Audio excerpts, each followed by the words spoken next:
Welcome to AB tutorial. ఇంకా మనకి ఆంధ్రప్రదేశ్ రాష్ట్రానికి సంబంధించి గత కొంతకాలం నుంచి మనం చెప్తున్నటువంటి కాంట్రాక్ట్ అవుట్సోర్సింగ్ జాబ్స్కి సంబంధించి ఇంకో డిస్టిక్ నుంచి అయితే నోటిఫికేషన్ అయితే రిలీజ్ అవ్వడం జరిగింది. ఇక్కడ వచ్చేప్పటికి మనకి విజయనగరం డిస్టిక్కి సంబంధించి మనకి ప్రధానంగా 10th క్వాలిఫికేషన్స్తో నోటిఫికేషన్స్ అయితే రిలీజ్ అవ్వడం జరిగింది అనమాట. సో ఇవి వచ్చేప్పటికి APCOS అండి, కంప్లీట్గా గవర్నమెంట్ జాబ్స్ లాంటివి అనమాట.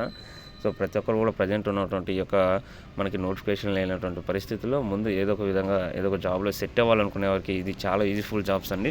సో ఈ యొక్క ప్రాసెస్ అనేది మొత్తం స్టెప్ బై స్టెప్ అయితే చాలా క్లియర్గా వివరిస్తాను. ఇంకా మన ఛానల్ ఎవరైనా సబ్స్క్రైబ్ చేసుకున్నట్లయితే ముందుగా సబ్స్క్రైబ్ చేసుకొని వీడియోని ఎండ్ వరకు చూసినట్లయితే మీకు ఎటువంటి డౌట్స్ అయితే ఉండవు అనమాట. ఏదైనా డౌట్స్ ఉంటే మీరు కామెంట్ సెక్షన్లో పెట్టినట్లయితే నేను చాలా క్లియర్గా వివరిస్తాను అనమాట. ఇక గవర్నమెంట్ ఆఫ్ ఆంధ్రప్రదేశ్ ఏపీ వైద్య పరిషత్ అంటూ నోటిఫికేషన్ నెంబర్ 4 అనమాట. ఇది వచ్చేప్పటికి మనకి అవుట్సోర్సింగ్ కాంట్రాక్ట్ బేసిస్ అనమాట. చాలా క్లియర్గా వివరించడం జరిగింది. మనకి 23rd జూన్ అనమాట లాస్ట్ డేటు. మనం ఇది ఎలా అప్లై చేయాలని చెప్తానికి చాలా క్లియర్గా వెబ్సైట్ అయితే మనకి vizianagaram.ap.gov.in అనే వెబ్సైట్ ఓపెన్ చేసి దీనికి సంబంధించి ఫర్దర్ ఇన్ఫర్మేషన్ అయితే మనకు కావాలనుకుంటే గేదర్ చేసుకోవచ్చు అనమాట. ఇక పోస్టులు చూసుకున్నట్లయితే థియేటర్ అసిస్టెంట్ అనమాట ఒకటి ఉంది, ఇది అవుట్సోర్సింగ్. ఇక పోస్ట్ మార్టం అసిస్టెంట్ ఒకటి ఉంది, ఇది కూడా అవుట్సోర్సింగ్ అనమాట. ఆడియోమెట్రిషియన్ ఇది 2 ఉన్నాయి, ఇది అవుట్సోర్సింగ్ అనమాట. సో టోటల్ వచ్చేట్టుగా 4 వేకెన్సీస్ ఉన్నాయి ప్రజెంట్. థియేటర్ అసిస్టెంట్కి 10th క్వాలిఫికేషన్ అయితే అడగడం జరిగింది. Post mortem assistant 10th qualification. Audiometrician must have intermediate it's equivalent అంటూ కూడా బీఎస్సీ ఆడియోలాజీ అంటే ఈ యొక్క స్పెషలైజేషన్ కలిగి ఉండాలన్నమాట. ఇక మనకి రిజర్వేషన్స్ సంబంధించి ఇలా చాలా క్లియర్గా ఇవ్వడం జరిగింది. ఈ ఎస్సీ ఎస్టీ బీసీ ఈడబ్ల్యూఎస్ వరకు 5 years, physical handicap persons 10 years, ex service మనకి 3 years వరకు ఉంటుంది. ఇక అప్లికేషన్ ఫీజు తీసుకున్నట్లయితే ఫర్ క్యాండిడేట్స్ 500 అనమాట. ఎస్సీ ఎస్టీ బీసీ వాళ్ళకి 300 అనమాట.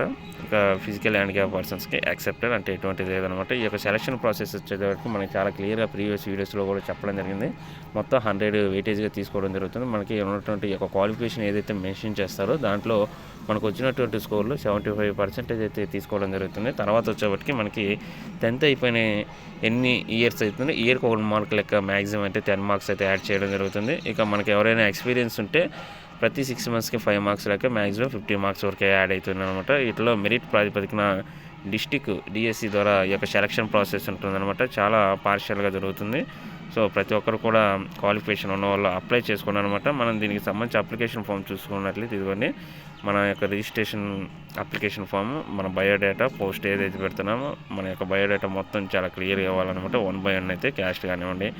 ఇక అదేవిధంగా మనం ఈ యొక్క బయోడేటా కంప్లీట్ చేసిన తర్వాత ఈ యొక్క స్టడీ మనం ఎక్కడ 4th క్లాస్ నుంచి 10th క్లాస్ వరకు చదివాము ఆ యొక్క ఏరియా కానివ్వండి, ఇయర్ ఆఫ్ పాసింగ్ అవన్నీ రాసేసి తర్వాత మనం ఈ యొక్క సర్టిఫికేట్స్ ఏవి ఉంటాయో 10th కానివ్వండి, ఇంటర్మీడియట్, డిగ్రీ, స్పెషల్ క్వాలిఫికేషన్స్ ఏవన్నీ ఉంటాయి అవి, హై క్వాలిఫికేషన్స్ కానివ్వండి, ఇక క్యాస్ట్ రిజర్వేషన్ ఉన్న వాళ్ళు అనమాట, రేషన్ కార్డు, ఆధార్ కార్డు, ఈ యొక్క ఐడెంటిటీ ప్రూఫ్స్ అనమాట. ఇవన్నీ అటాచ్ చేసేసి మనం ఎన్వలప్ కవర్లో పెట్టి పోస్ట్ ద్వారా పంపించవచ్చు, లేదా బై హ్యాండ్ ద్వారా పోయి సంబంధిత అడ్రస్కి అయితే మనం ఇవ్వచ్చు అనమాట. విజయనగరం డిస్టిక్కి సంబంధించి ఇక్కడ ఇవ్వడం జరిగింది సూపరింటెండెంట్కి.